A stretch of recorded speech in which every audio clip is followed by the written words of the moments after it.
आइए हम लोग जानते हैं जोखिम और जोखिम के प्रकार के बारे में और फिर उनके कारणों के बारे में जानेंगे। जोखिम क्या होता है?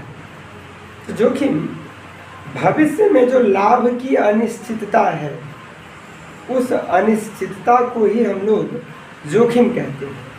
यानी जब हम अपने धन को कहीं निवेशित करते हैं तो वहाँ से जो प्रत्यायी प्राप्त होने की संभावना है, वो संभावना जोखिम कहलाता है। क्योंकि भविष्य में जो प्रत्याय मिलने की संभावना है वो कम भी हो सकता है और अधिक भी हो सकता है। यानी जो भी प्रत्याय आपको भविष्य में मिलेगा, यदि वह अनिश्चित है तो उसी अनिश्चितता को हम लोग जोखिम कहते हैं। किसी भी विनियोग में हमेशा यह जोखिम बना रहता है, क्योंकि जब हम प्रत्याय की आशा में धन को निवेशित करते हैं तो वहाँ पर हमें हानि की भी संभावना होती है। आइए हम लोग देखते हैं जोखिम। इसके विषय में कहा गया है कि निवेश के भावी प्रत्याय में होने वाले परिवर्तन को जोखिम कहते हैं। जोखिम के परिणाम स्वरूप सदैव लाभ की अनिश्चितता बनी रहती है। लाभ की अनिश्चितता कहने का मतलब कि लाभ निश्चित नहीं होता है। जोखिम के कारण हानि की भी संभावना निवेश पर बना रहता है। इसी अनिश्चितता के कारण जोखिम उत्पन्न होता है। तो आइए हम लोग जानते हैं जोखिम के प्रकार के बारे में। जोखिम दो प्रकार का होता है, एक है व्यवस्थित जोखिम और दूसरा है अव्यवस्थित जोखिम। व्यवस्थित जोखिम क्या होता है?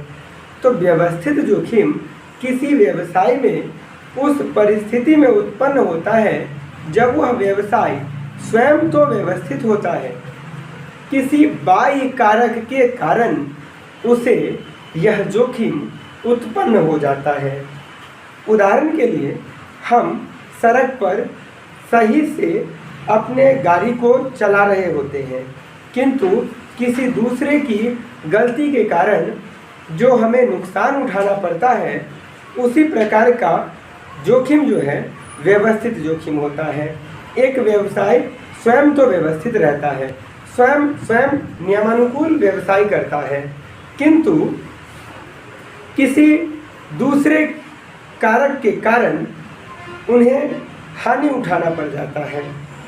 आइए देखते हैं व्यवस्थित जोखिम के कारण को।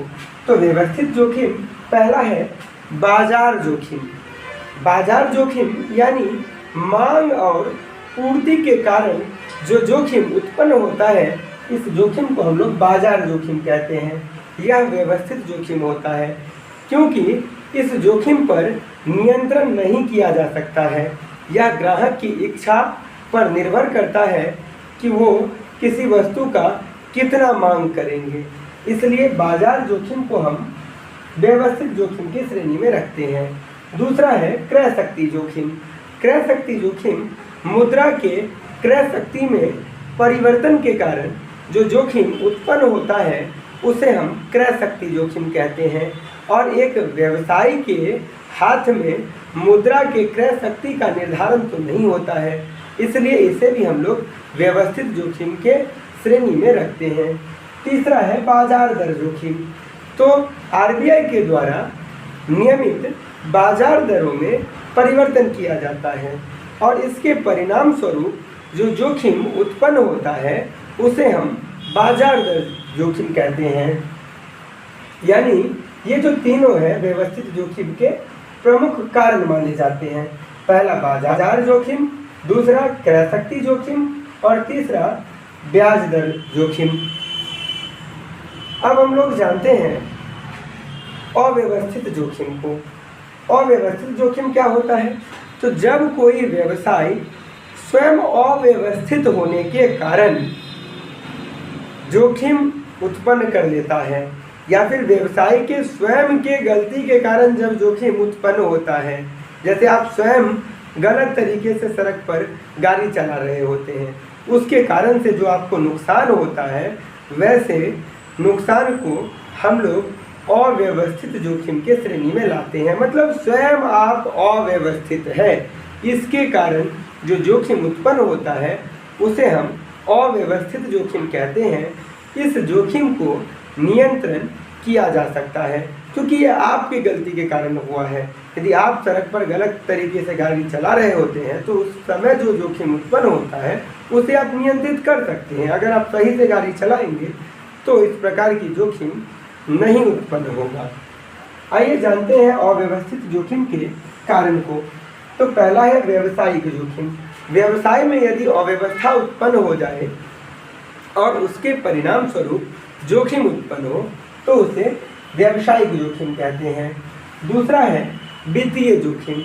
व्यवसाय के पूंजी ढांचा के कारण यदि कोई जोखिम उत्पन्न हुआ है तो उसे हम वित्तीय जोखिम कहते हैं। और तीसरा है तरलता जोखिम। समय से अपने निवेश को या प्रतिभूति को जब आप तरलता में परिवर्तन नहीं कर पाते हैं, यानी समय से जब अपने निवेश को आप नकद नहीं करा पाते हैं और इस कारण से जो जोखिम उत्पन्न होता है उसे हम तरलता जोखिम कहते हैं। इस प्रकार हमने जोखिम के बारे में और जोखिम के प्रकार के बारे में जान लिया। धन्यवाद।